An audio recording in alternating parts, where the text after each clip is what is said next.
Everything started about the same time as Bytown. So Ottawa back in the 1820s was called Bytown. It was basically kind of a settlement where British officers and British soldiers, engineers would come and stay during the constructions of the Rideau Canal.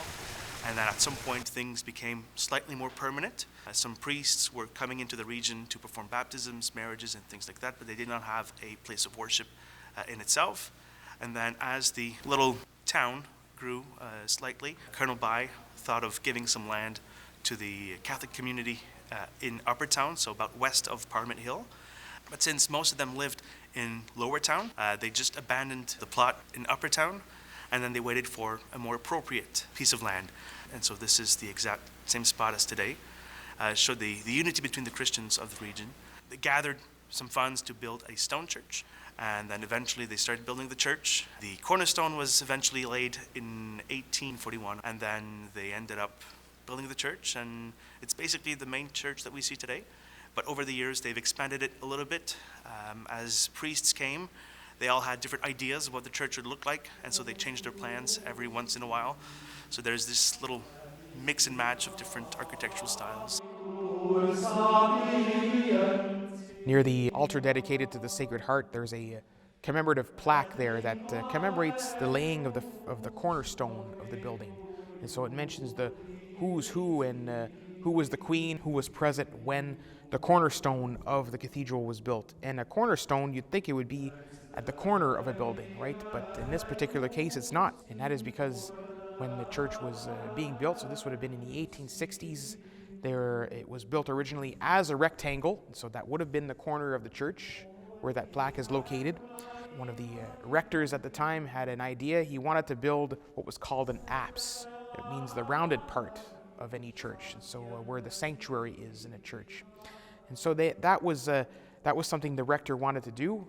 And so he asked the bishop, because the bishop makes the decisions around here, could we do this? And the bishop said there wasn't enough money. He waited until the bishop was away. Many times bishops had to go to Rome at that time by boat, and so he was away for a very, very long time. And so he took advantage of that and tore down the back wall and began to build the apse that we see today with the beautiful sanctuary.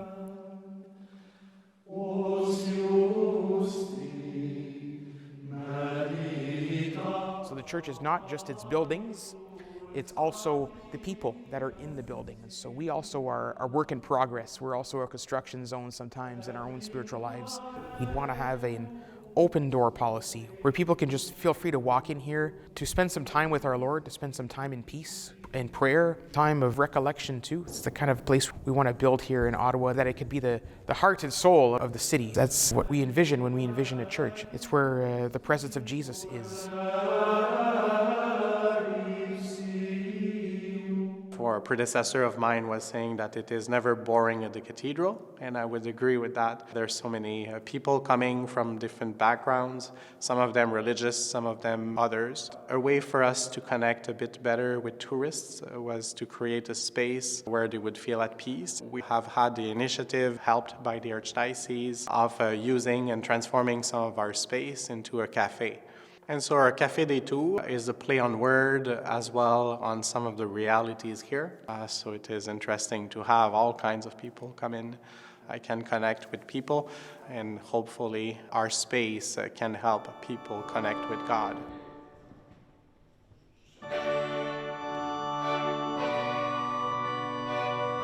So one of the questions that people ask us often is, when was the cathedral finished to be built? A clever person, I heard him once say, that is not finished. And at the same time, the church is not stones as much as people. We are called to be the church, and so we're called to be together. And sometimes we need fixing, we need to be glued together. This is why the sense of community is so important, and that this is always something that needs to be built better and better. And so this is an invitation in your family, in your work groups, to try to put together the efforts and the talents of each and every one, and to continue to build.